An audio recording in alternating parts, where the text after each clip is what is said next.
¿Cómo estás, amigo? ¿Cómo estás?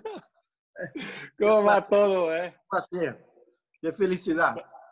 Prazer conversar com você, Que missão dura, Hablar depois de bailar. Mas está bom, porque não vamos apresentar nada, então tudo bem. Tudo bem. Muy bien. Ok, vamos a hablar. Primeramente, hablar con todos y decir que es un honor, un placer estar aquí con vosotros. Dar un beso a usted y decir que felicitaciones por esta hermosa actividad. Muchas gracias. Sí. Kina, muchas gracias por aceptar la invitación. Sí, la verdad, sé lo ocupado que tú estás siempre, pero agradecemos muchísimo que tú estés aquí con nosotros. Todo el mundo conoce al profesor Kina, no voy a presentarlo, ya es más que solo decir su nombre, ya está presentado. Gracias. Dijimos, le pregunté, ¿qué nos vas a presentar? Y me dijo, yo lo único que quiero es hablar contigo. Dije, ok, digo, ¿de qué vamos a hablar? Y me dijo, después te digo. Y ayer noche, a las 12 de la noche, me pregunta, ¿de qué vamos a hablar, Augusto?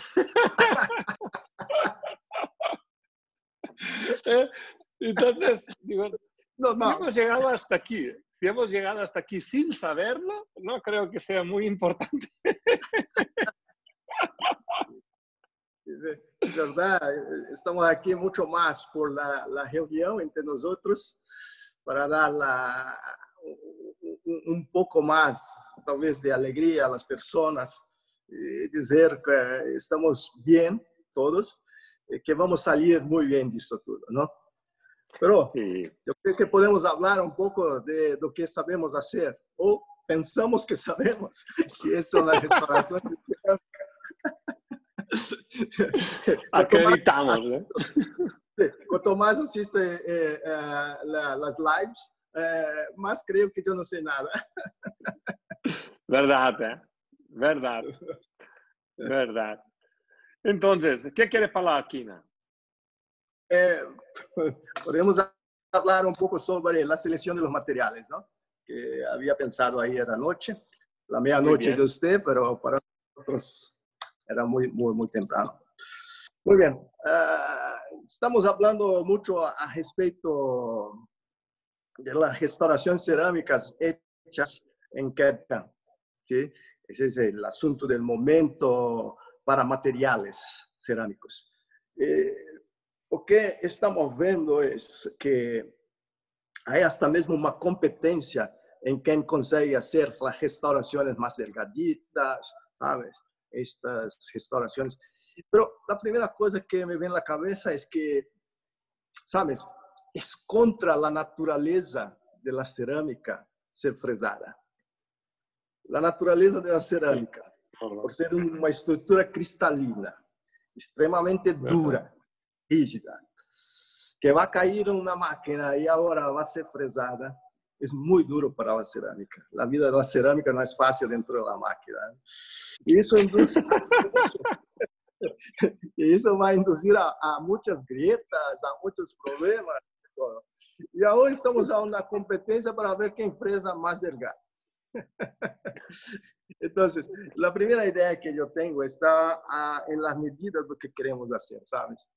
Y una de las cosas que siempre ven en la cabeza son las espesores, los grosores. Es que hay que pensar en dos situaciones de grosores. Una es la micro y otra es la macro. Cuando hablamos en fresar una carilla, por ejemplo, con 0.3 de grosor, una cerámica con 0.3 de grosor, estamos diciendo que vamos a adelgazar mucho la cerámica y su subestructura, su microestructura, muchas veces va a generar grietas dentro de él y va a bajar mucho la resistencia del material final de la restauración. Seguro. Pero si nos aumentarmos solo 0.2 y en vez de fresar con 0.5, fresar con 0.3, fresar con 0.5, vamos a ganar mucho en la resistencia. Pero macroestructuralmente, 0.2 milímetros, ¿sabes? No significa nada. Para la microestructura significa mucho, para la macroestructura o para la anatomía final de la restauración no se queda nada. Yo siempre invito a las personas a mirar una regla. Aquí una reglita, siempre. Perfecto. Porque eso nos da la idea mayor de grosores, de espesuras. Cuando se habla punto 2 o punto 5, estamos hablando sobre quase el doble de grosor, o más que el doble de grosor. Entonces da una idea de mucha cosa. Pero como está con punto algo, macro no significa nada. Entonces, si tú vas a hacer una caída de punto 3 y haces de punto 5, para la estética, para el volumen, generalmente, especialmente el volumen vestibular, no significa nada. Pero para a estrutura do material cerâmico, vai significar muita coisa. Então, uma coisa que estamos vendo é esta loucura de querer fazer coisas tão delgadas, que às vezes dizemos, é tão delgada, que não necessita existir, verdade? De tão delgada algumas coisas. Sabe por que se colocando essas coisas? Não, de qualquer forma, é tão delgada, que depois você tem que pensar como se quedou a microestrutura. E se tu colocasse algo mais, ponto qualquer coisa, ponto 1, ponto 2, ponto 3, macroscopicamente, na anatomia general, o que vai significar? Nada. Não se pode perceber isso visualmente, sabes? Pero para a estrutura da cerâmica, sim. Esse é um primeiro ponto que sempre estou pensando, porque estamos a uma corrida louca de querer pensar delgado, pero ¿cuál es la necesidad, sabes? Tan delgado. Además, psicológicamente, ¿no? Muchas veces cuando hablamos, como que si dices 0.4, estás dando demasiado grosor, ¿no?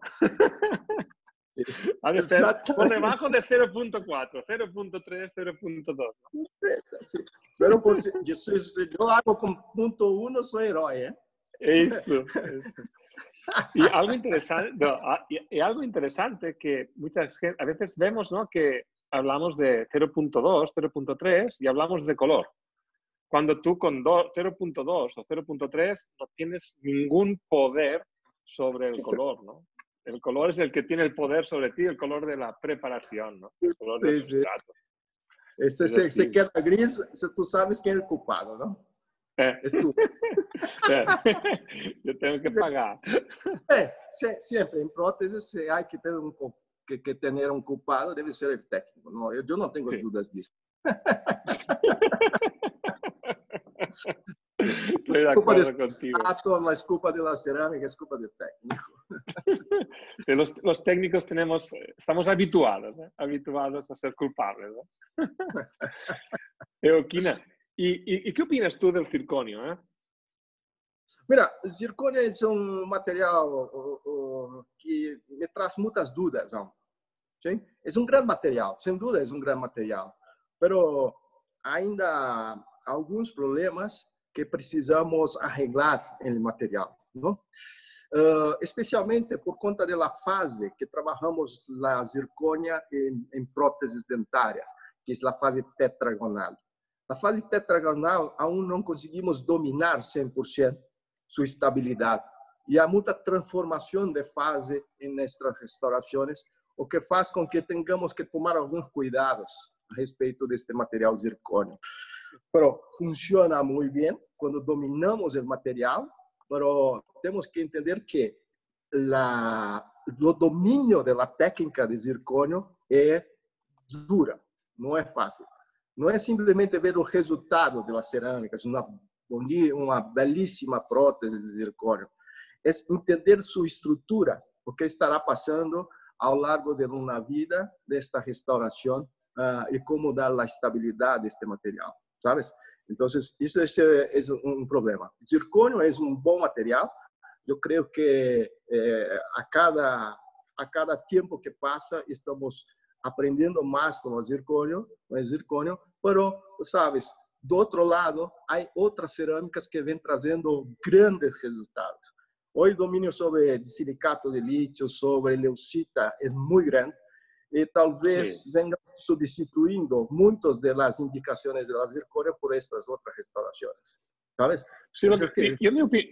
mi opinión del circonio es la misma que la tuya, ¿no? Pero no le encuentro justificación al circonio a no ser que necesitemos de una cementación convencional porque tenemos algo metálico y tenemos un buen ferrule, ¿no? Sí. O tenemos un conector. Si hay un Exacto, conector, exacto. Para para punto mí el es circonio indiscutible. es indiscutible como material, ¿no? Pero si estamos hablando de elementos individuales, no tiene tanto sentido, ¿no?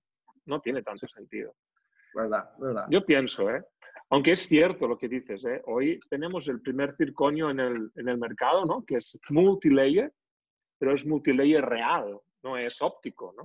Porque Exacto, hasta exacto. ahora los multilayers eran ópticos porque ponían azul en el tercio incisal y un poquito de naranja en el tercio cervical, ¿no?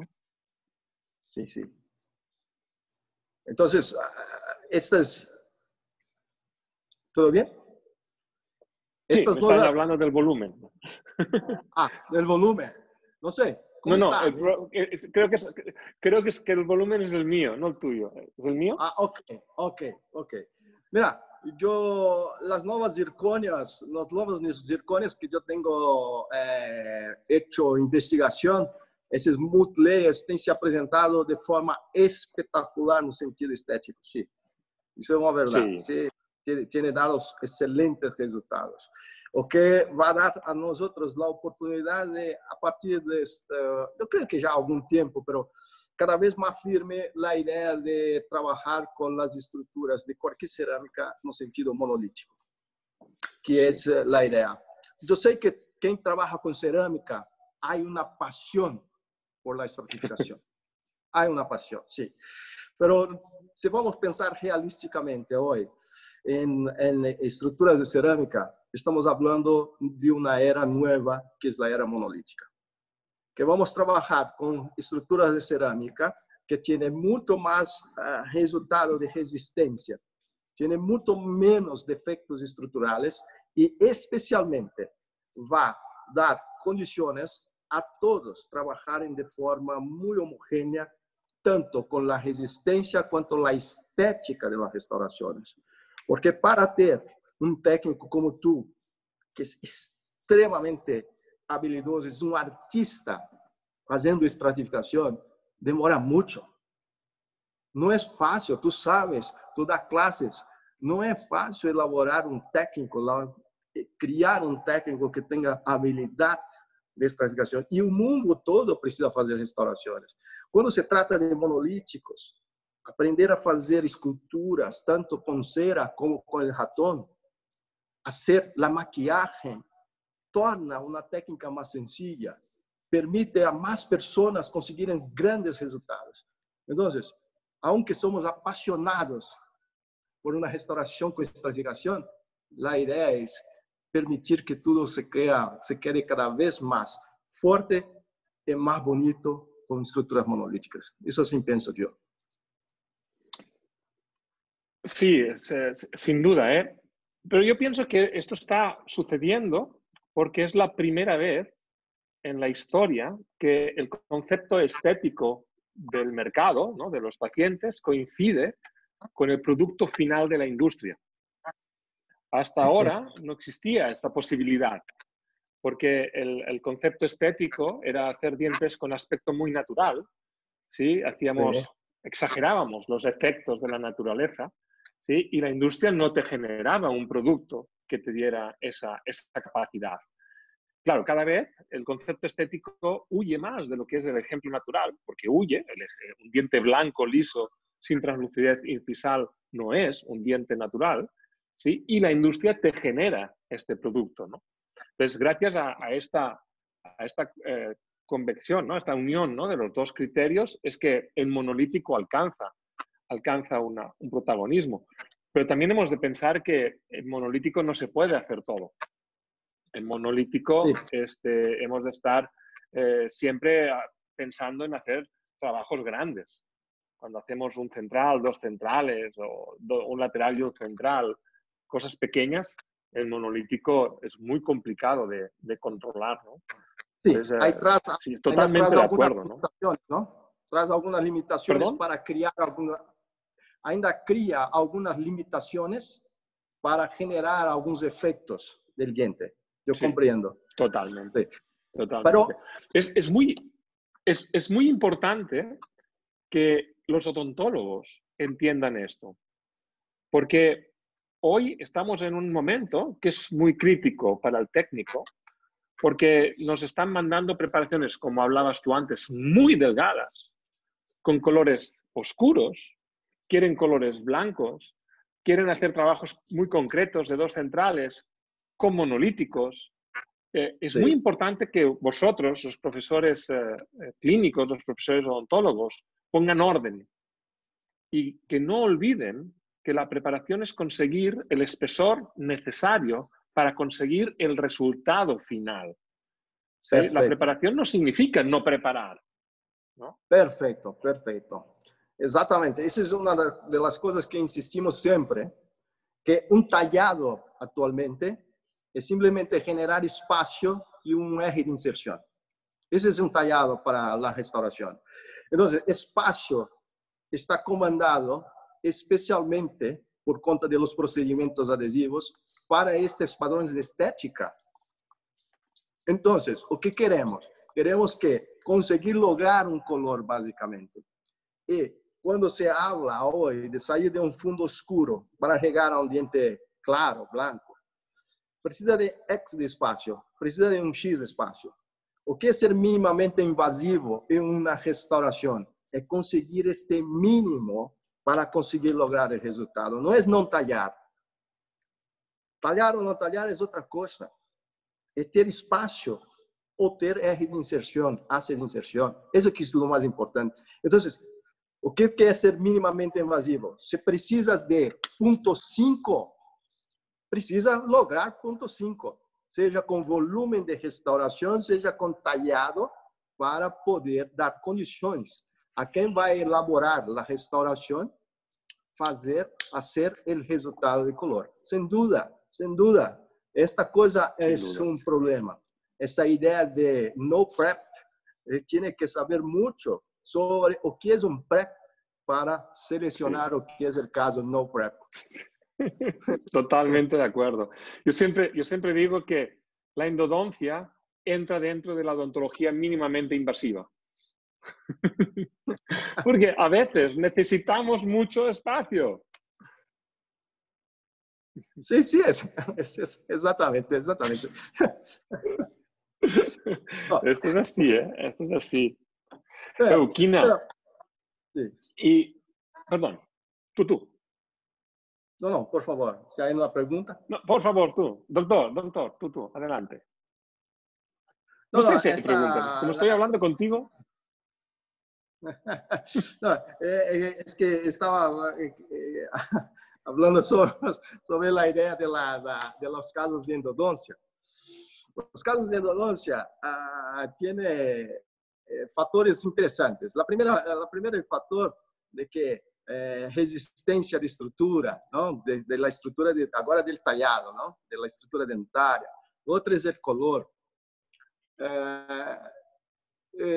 Graças que estamos com um grupo aí de professores muito coesos que trabalham dentro da ideia minimamente invasiva e dentro da filosofia de adesão.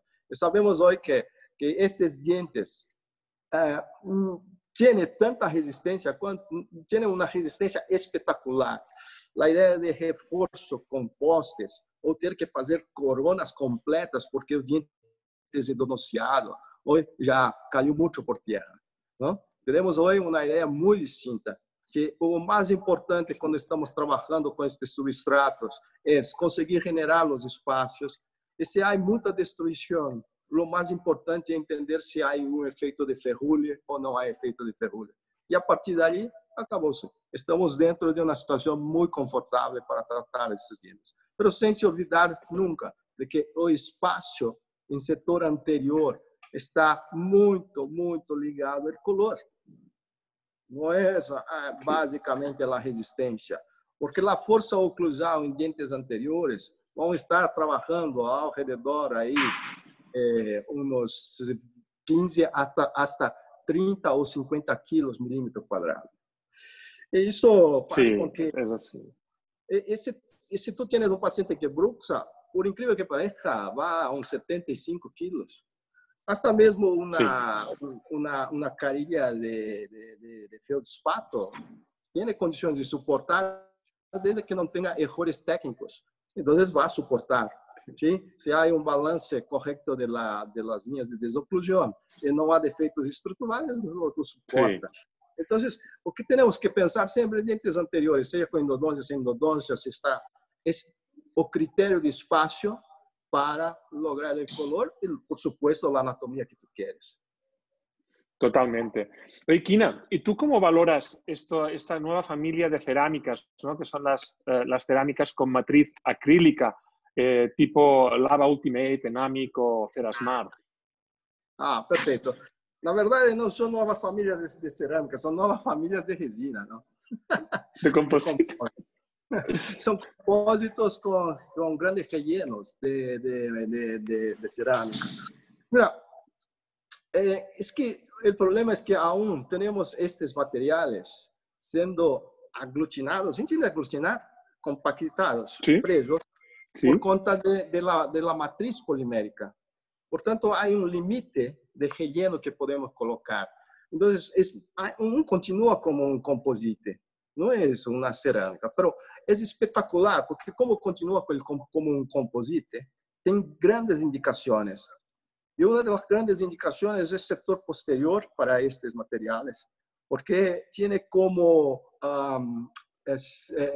fazer uma ação funcional muito cercana ao que é a dentina. E o que interessa para nós nos dentes posteriores é a ação da dentina por conta da carga axial que recebe os dientes. Enquanto vamos ao setor anterior, o que nos interessa muito mais é a área externa, ¿sí? A área de esmalte, simular mais, ¿no? As linhas de esmalte, portanto, a cerâmica foi muito bem para este setor. Mas as linhas posteriores, me gusta muito a ideia de colocar estes composites e eles têm trazido uma resistência de superfície cada vez melhor. Então, sim, me agrada muito a ideia destes materiais, aunque são muito fáceis, mas sencillos de manuseio. Não para criar anatomia, não sei, mas manuseá-los é um pouco mais sencillo que manusear na cerâmica. Isso me agrada muito, me agrada muito. Sobre todo para el clínico, ¿no? Que es un profesional habituado a quitar y poner composite, ¿no? Perfeito, perfeito. Isso são coisas interessantíssimas. Estamos falando, logicamente, de sistemas shell sites, não, com sistemas CAD/CAM, desses blocos que são espetaculares. Eu tenho feito alguma investigação clínica de longevidade e tenho tido umas surpresas muito boas a respeito da longevidade em boca destes materiais. Sí, la abrasión es buena. Sí, la relación es buena. Yo tenía una idea de perda de superficie y tenía una idea de perda de polido, pero o acompañamiento entre 2 y 3 años no te he mostrado esto. Te he dito que sí, son restauraciones que tienen un poder de sobrevida en boca bastante interesante. Muy bueno. Qué bueno. Ok, es que más o menos convalidado con los trabajos que Pascal presenta, ¿no? Eso, yo en verdad empecé a trabajar con estos materiales baseados en lo que había Pascal Magne presentado en algunos artigos de investigación para ver, porque tú sabes, somos fans de cerâmica, ¿no? Un composite me deja nervioso. Aparte, yo siempre digo que el composite no es biodegradable.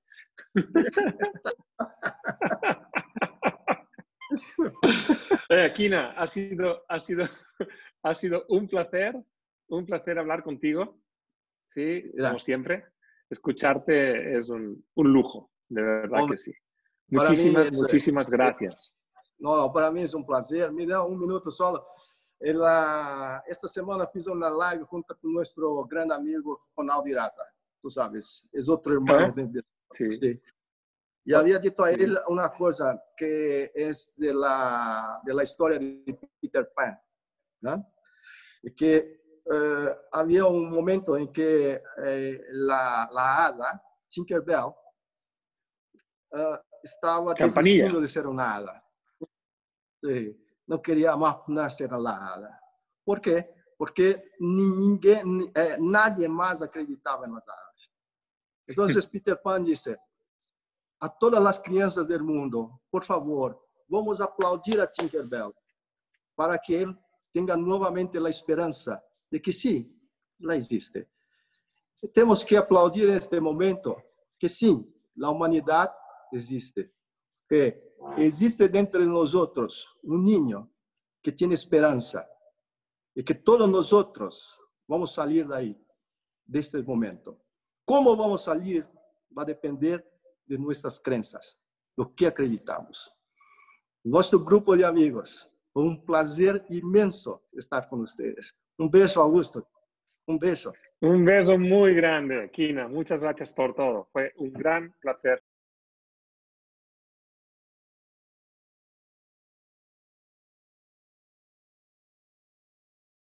No te voy a presentar más porque todo el mundo te conoce de sobras y así ganamos tiempo para que puedas presentarnos tus maravillas.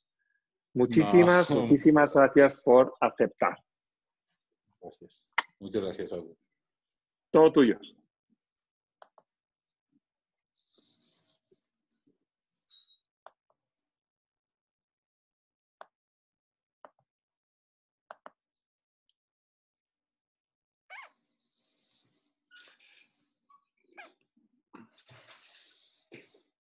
¿Estamos? Ya. Ok. Hola amigos, muchas gracias por estar aquí pendientes de todo esto que ha organizado August. Para mí estoy de verdad estoy súper nervioso, más que estuviera 3,000 personas enfrente. Pues el nivel que hay ahorita en las conferencias es increíble, es impresionante.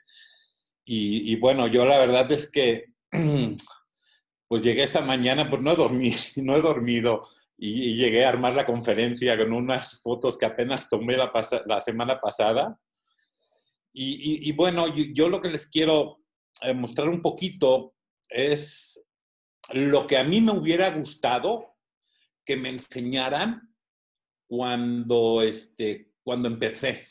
¿Sí? A lo mejor es un poquito de pornografía dental, son polvitos y un poquito de estratificación, pero a mí la verdad es que me hubiera encantado que cuando empecé me hubieran enseñado esto, porque realmente no sé cuántos años me tomó el poder entenderlo y que eso entrara en mi cabeza. Me llevó muchos, muchos, muchos años. Entonces, yo lo que les quiero presentar es esto un poquito de la base de la estratificación, ¿vale? Primero vamos a empezar analizando unos modelos, unos dientes naturales. Perdón. Ups. Yeah.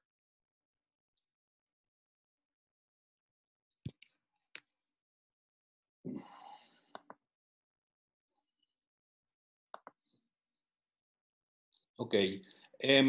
Lo primero que debemos de entender es que si no conocemos la morfología externa, jamás vamos a poder entender la morfología interna. ¿Por qué? Porque la morfología interna de la dentina es muy parecida a la forma externa del diente. ¿Con esto qué quiero decir? Quiero decir que si nosotros vamos a hacer un diente cuadrado o un diente redondo o un diente triangular, la morfología interna también va a cambiar.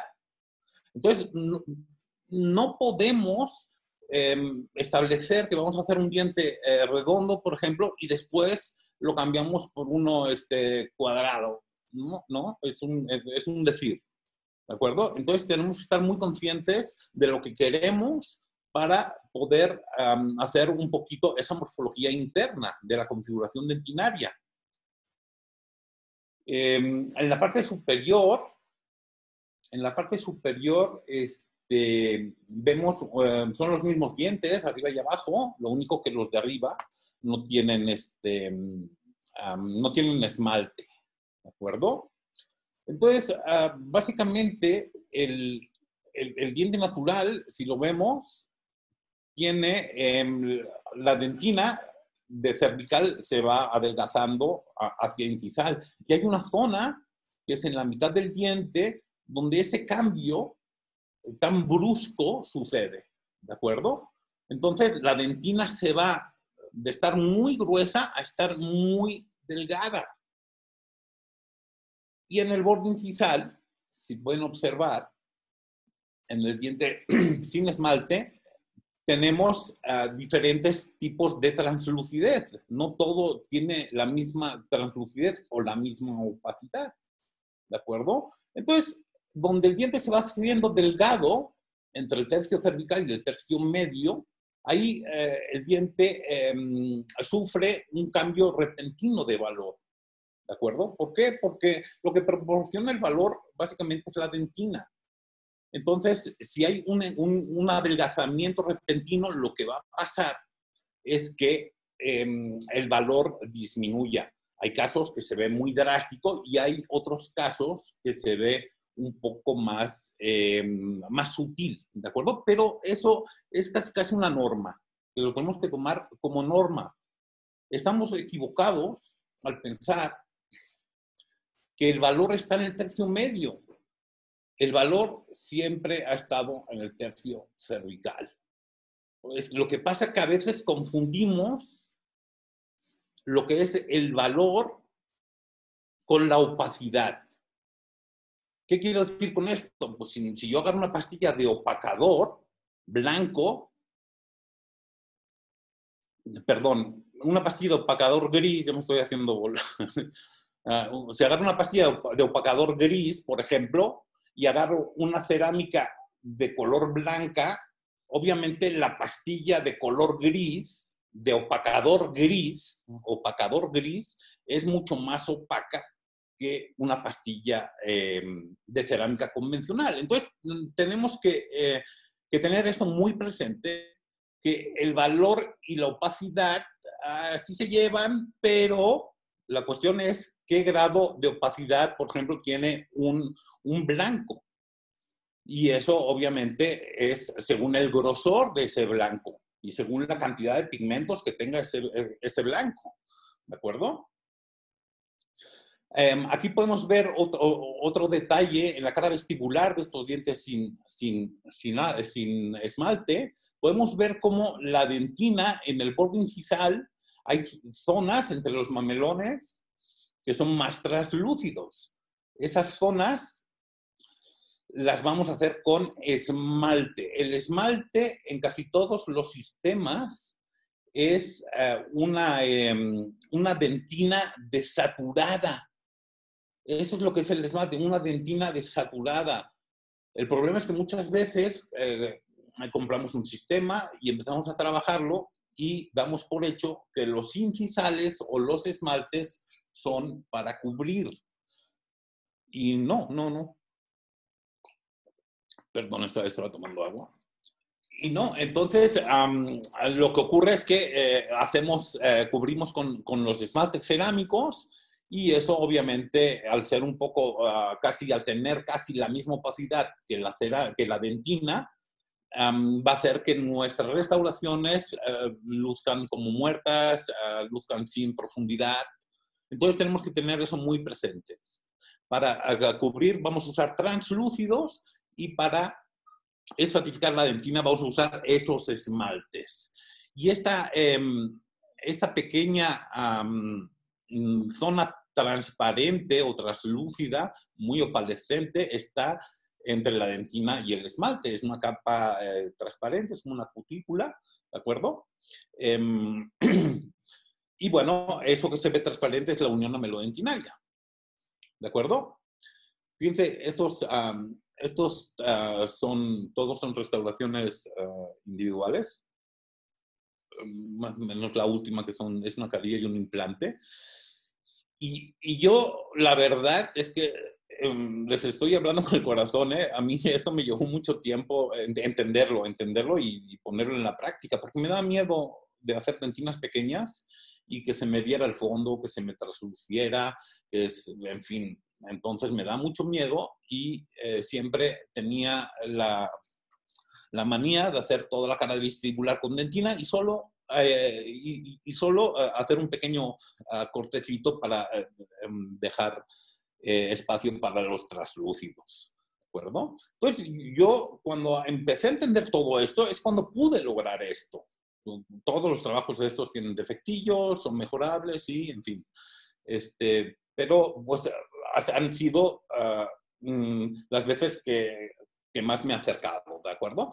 Entonces, y yo la verdad es que nunca veo a ningún paciente, nunca en la vida. Tengo años sin ver a pacientes, y todo esto lo he podido ir haciendo, pues educando un poquito a los doctores para que me manden cierto tipo de fotografía, y bueno, en fin. Voy un poquito rápido porque no sé si, como acabo de hacer la conferencia, no sé si esté bien en el tiempo y todo eso, ¿de acuerdo? Fíjense en los dientes de arriba, ¿de acuerdo? De la parte superior. Fíjense como hay una zona en el tercio cervical de mucho valor. Y después, pasando esa zona de valor, desciende drásticamente el valor. ¿De acuerdo? Esa es la zona que les comento. Esa es la zona donde está la transición de la dentina gruesa con la dentina delgada. Y también podemos observar que esta zona del medio resalta más porque el borde incisal es muy opaco. Entonces, al tener opacidad en cervical, al tener opacidad en incisal, lo que pasa es que obviamente esa zona translúcida resalta muchísimo más, ¿de acuerdo? Ahora bien, si analizamos un poquito la sonrisa de abajo, podemos ver algo también muy interesante. Podemos ver cómo en el tercio medio hay una franja blanca, una franja muy opalescente, una franja que aparentemente tiene muchísimo valor. ¿De acuerdo? Pero no, el valor está en cervical, ¿de acuerdo? Y ahí aparentemente simula valor porque es una masa blanca, pero es delgada. Entonces, obviamente, la delgadez nos va a dar parte de opacidad. Contra más delgado, más translúcido, y cuanto más grueso, más opaco, ¿de acuerdo? Y otra cosa que podemos observar, fíjense cómo el tercio incisal, tiene también muchísima opacidad en esa zona, en la zona profunda. Tenemos que aprender a ver de adentro hacia afuera. ¿De acuerdo? Entonces, si nos fijamos internamente, esa dentina interna, tiene mucha opacidad, ¿de acuerdo? Y pasando la zona blanca hacia incisal, podemos ver también cómo hay una zona translúcida, ¿la ven? Bueno, esa zona translúcida que está pasando esa línea blanca es esmalte en cerámica, son incisales, ¿de acuerdo? Pues los incisales siempre vamos a intentar ponerlos por dentro, al menos en Noritaque. En Ivoclar creo que también son bastante opacones, en fin. Todo esto es bueno que conozcamos nuestro sistema de cerámica, ¿de acuerdo? Ok. Bueno, pues vamos a hacer este diente, a ver cómo nos sale. Y bueno, lo voy a ir estratificando y les voy a ir comentando un poquito, ¿de acuerdo? Entonces, básicamente, es un núcleo de zirconia y yo uso dos colores. Si se dan cuenta, en el tercio medio y cervical hay un color y en el tercio incisal hay otro color que es un poco más azuloso, ¿de acuerdo? Es violeta, ¿de acuerdo? Esto lo hago para simular esa translucidez que no la podemos dar, ¿de acuerdo? Ok, y después, en la imagen de abajo, está la corona con la dentina opaca.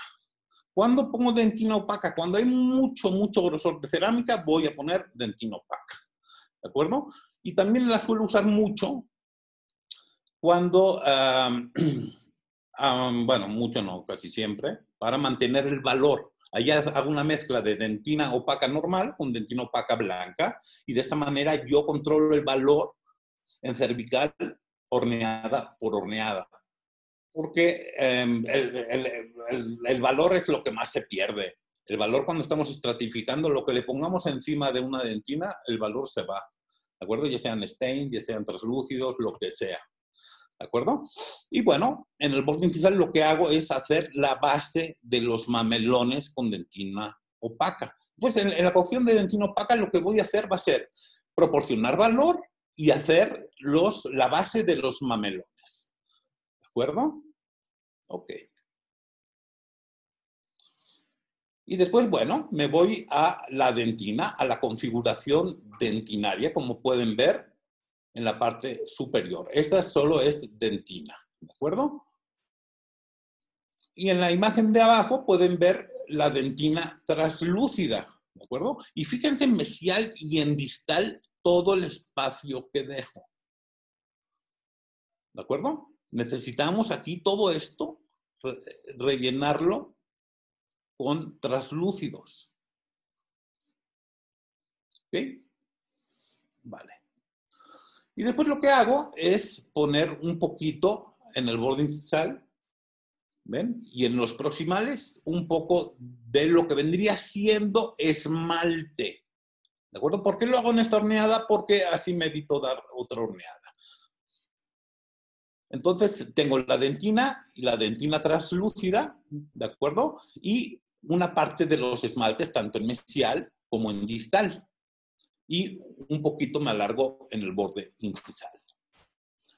En la imagen inferior pueden apreciar que hice un cutback y ahí le puse una dentina más translúcida. ¿Sí? Generalmente uso dentina con transparente.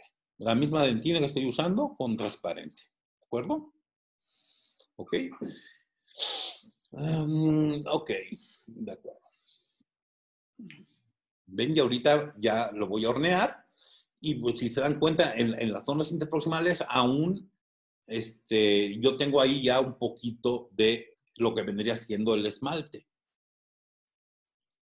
Y bueno, cuando hagamos también dientes posteriores, fíjense la cantidad de dentina que pongo, dentina y dentina translúcida. Básicamente es muy poca dentina y fíjense cómo en cervical, en la imagen del medio, de arriba del medio, como en el tercio cervical, si la vemos incisal, como dejo muchísimo volumen en cervical. ¿Ok? Y después, en la imagen arriba a la derecha, pueden ver la cantidad de esmalte que pongo, de translúcidos. Es muchísimo. Igual la cara oclusal. Bueno, retomando el central, pueden ver en la imagen superior, ya está horneado, pueden ver cómo se traslucen un poquito la base de los mamelones, cómo se trasluce la dentina translúcida y cómo en mesial y distal, cómo se trasluce también esta parte de un transparente azul que les suelo poner. ¿De acuerdo?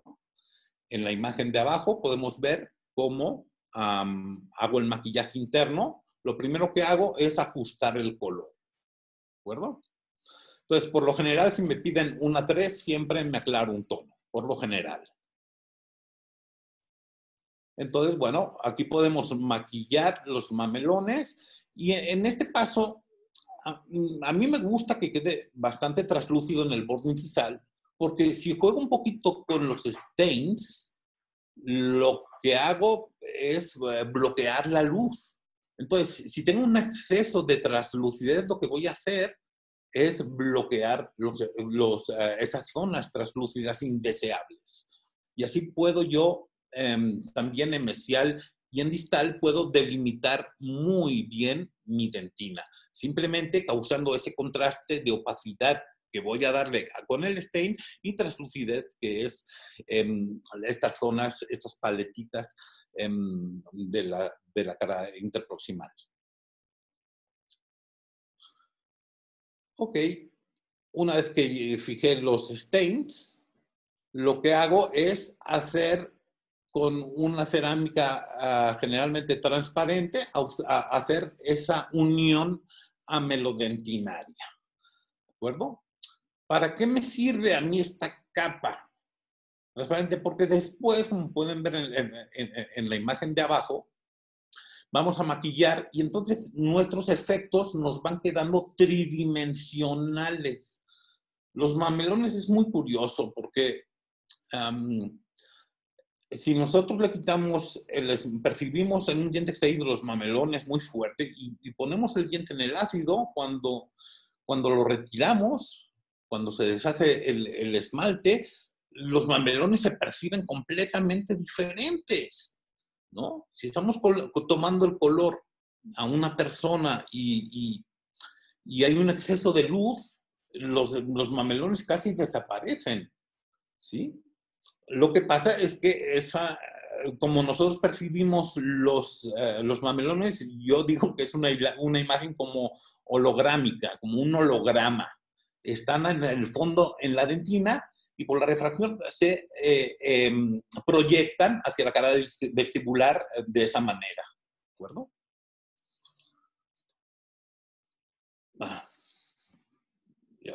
Ok, aquí lo que hago es acabar de ajustar el color, los efectos, si se dan cuenta en el tercio medio del diente que estoy haciendo tiene una mancha blanca, ¿ven?